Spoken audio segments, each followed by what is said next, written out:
भूमि में वृंदावन धाम में बैठ करके हम लोगों को सुंदर जो भगवान का वांगमय स्वरूप है, भगवान का अवतार है, ऐसी परम दिव्य श्रीमद् भागवत जी की कथा का रसपान करने का सुंदर अवसर प्राप्त हुआ है। महर्षि वेदव्यास जी महाराज ने पद्म पुराण से 6 अध्याय उसमें का जो सार तत्व है वो निकाल करके महात्म की रचना किया, भागवत जी के महात्म की रचना किया है।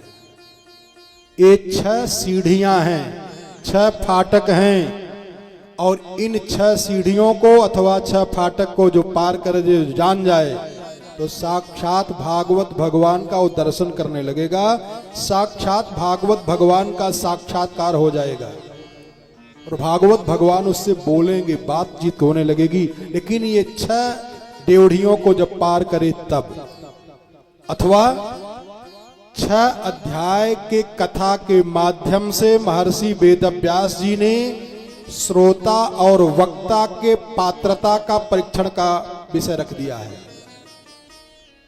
अगर आप नहीं जान पाए, कथा सुनने का मन कहा और चमक धमक में मान लो फंस गए, वक्ता सही नहीं मिल पाया, कहा महाराज हम पहचान नहीं पाए, जान नहीं पाए, तो पहले दिन की जो कथा होती है तो वक्ता का परीक्षण हो जाता है कि वक्ता कितना जानकार है, कैसा है। विद्यावताम भागवते परीक्षा, विद्वान की परीक्षा हो जाती है भागवत जी से। और प्रथम दिन की कथा में ही जो महात्म है, भागवत जी की कथा प्रारंभ नहीं होती, महात्म की कथा से ही पता चल जाता है कि ये भागवत जी की कथा सुना पाएगा कि नहीं सुना पाएगा। और अगर न सुना पावे तो हाथ जोड़ करके प्रणाम करके कीर्तन भजन करा करके कर देना चाहिए। इसलिए 6 अध्याय एक प्रकार से श्रोता और वक्ता का परीक्षा है। और विशेष बातें हैं, ये जो षड विकार हैं, ये षड विकारों को ये 6 अध्याय की कथा मिटा देती है, नष्ट कर देती है, उनका दिशा परिवर्तन कर देती है और उसको दिव्य दृष्टि की प्राप्ति हो जाती है। फिर वो भागवत भगवान का दर्शन करने लग जाता है। जैसे भी हम लोगों को लग रहा है अरे किताब ही तो है, शुक्ला जी महाराज जी को मानते हैं, कहा नहीं इस कथा सुन लीजिए, हिंदी में लिखा है, हम नहीं पढ़ सकते इसको। तो जो ऐसी कुरीतियां हैं, जो ऐसे मन में भ्रम है, इन 6 अध्यायों से मिट जाएगी। कितनी लोग ने कहा इनका धंधा ही यही है और उनका कोई काम है, कथा सुनाएंगे गाएंगे, ये लोग इनके साथ में सब ऐसे करते रहेंगे। कितनी लोगों के मन में ये भ्रम बना रहता है। ये जब 6 अध्याय की कथा को हृदयांगम करेंगे तो आपके जो हृदय में दूषित भावना है ये सब निर्मल हो जाएगा, बढ़िया हो जाएगा। इसलिए कह रहा हूं कि बड़े एकाग्रता पूर्वक, सावधानी पूर्वक इस कथा को सुनिएगा। और जब ये कथा आपको महात्म की कथा समझ में आने लगेगी तो अपने आप भागवत भगवान से प्रेम हो जाएगा। और ज्यों भागवत भगवान से प्रेम हुआ तो बिना प्रयास किए उस जीव का कल्याण हो जाएगा, फिर मेहनत नहीं करना पड़ेगा। तो सबसे पहले व्यास जी महाराज ने इसीलिए 6 अध्याय में भागवत जी के महात्म का वर्णन किया है। कहां से लिए हैं? पद्म पुराण से, जिसमें 55,000 श्लोक है। 55,000 श्लोक पद्म पुराण में हैं और उन 55,000 श्लोकों का जो सार है, जो तत्व है, उसको महर्षि वेदव्यास जी ने 6 अध्याय में उतार करके भागवत जी के महात्म की रचना किया है। और एक विशेष बात जान लें, श्रीमद जो लग गया है, श्रीमद माने होता है कि महालक्ष्मी और भागवत माने भगवान। ऐसा पूरे ब्रह्मांड में केवल एक ही ग्रंथ है, श्रीमद् भागवत। देखो जो रामायण है ये इतिहास पुराण है, उनकी भी महिमा बहुत बड़ी है, ऐसा मत समझिएगा। लेकिन इसमें भागवत जी में महालक्ष्मी और नारायण दोनों एक साथ विराजमान है। अगर दोनों की पूजा कोई करना चाहे एक साथ में, देखो ध्यान देना, इसीलिए सतगृहस्थ में जब रहें तो दोनों की पूजा करनी चाहिए, भगवान की और भगवती की, दोनों की आराधना करनी चाहिए, एक की नहीं करनी चाहिए। तो भागवत जी की कथा में महालक्ष्मी भी हैं और नारायण भी हैं, इसलिए कहा श्रीमद् भागवत। व्यास जी महाराज कथा के महात्म का वर्णन करते हैं कि सच्चिदानंद रूपाय विश्वोत्पत्त्यादि हेतवे तापत्रय विनाशाय श्री कृष्णाय वयम नुमः। नुमः लिख दिए हैं।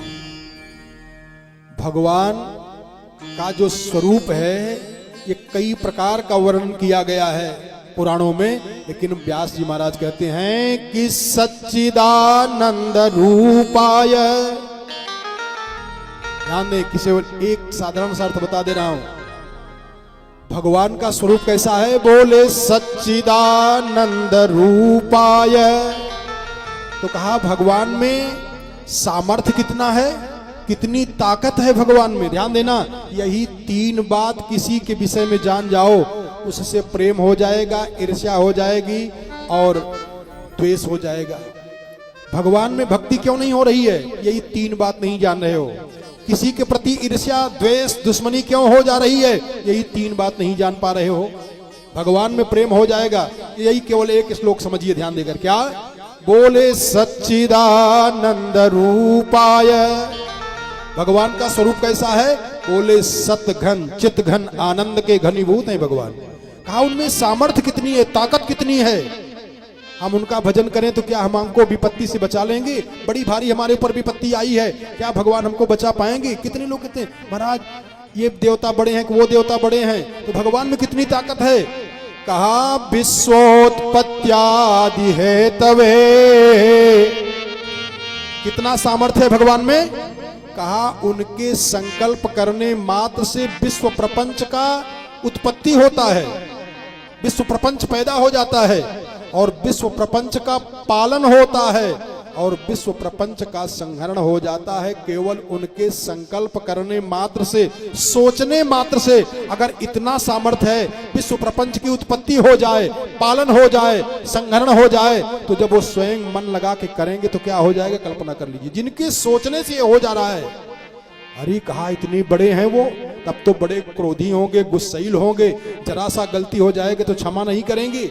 कहा नहीं, स्वभाव उनका कैसा है। कहा तापत्रय विनाशाय। उनका स्वभाव ऐसा है कि कोई उनके पावन चरण शरण ग्रहण कर ले, कैसा भी हो, चाहे पापी हो, दुरात्मा हो, दुराचारी हो, कैसा भी हो, भगवान के पावन चरण शरण अगर वो ग्रहण कर ले तो होगा क्या? बोले तापत्रय विनाशाय। उसके जीवन के त्रिताप का भगवान विनाश कर देंगे अपने आप पे। कुछ करना नहीं पड़ेगा, कुछ भी नहीं करना पड़ेगा। केवल भगवान की भक्ति में आ गए तो उसके जीवन का जो आधि दैविक दुख है, आधि भौतिक जो दुख है, आध्यात्मिक जो दुख है, ये तीन प्रकार का दुख उसका अपने आप विनाश हो जाता है, नष्ट हो जाता है। कहा किनसे महाराज? कहा श्री कृष्णाय वयम नुमः। भगवती राधा रानी और भगवान श्री कृष्ण के पावन चरणों में प्रणाम करने मात्र से ये काम अपने आप से हो जाता है। सामर्थ्य समझ गए ना? आज जैसे शुक्ला जी ने इनको बताया ये कर दीजिए, इसी को कहते हैं गुरु। गुरु का यही कर्तव्य होता है, महात्मा का यही कर्तव्य होता है, सज्जन का यही कर्तव्य होता है कि किसी भटके हुए राही को सदमार्ग दिखा दे, सन्मार्ग दिखा दे, बस कल्याण हो जाए। और ध्यान देना, इसी को ब्रह्म यज्ञ कहते हैं। 5 प्रकार का यज्ञ सबको रोज करना चाहिए। जो गृहस्थ जीवन जी रहे हैं उनको 5 प्रकार का यज्ञ करना चाहिए और 5 देवताओं की पूजा रोज करना चाहिए। तो उसमें एक है ब्रह्म यज्ञ, स्वाध्याय यज्ञ, ये सब यज्ञ हैं। तो ब्रह्म यज्ञ क्या है? यही ब्रह्म यज्ञ है कि किसी भटके हुए जीवात्मा को सन्मार्ग में पहुंचा देना, बता देना, मार्ग बता देना। ये ब्रह्म यज्ञ हो गया, बहुत बड़ा यज्ञ होता है ये। तो इशारा किया व्यास जी महाराज ने, कहा इस कथा को कहा कौन है, पात्रता है किसमें? बोले यम प्रव्रजन्तमनुपेतमपेत कृत्यम द्वैपायनो विरह कातरया जुहाव पुत्रेति तन्मयतया तरवोऽभिनेदुः स्तं सर्वभूतहृदयं मुनिमानतोऽस्मि।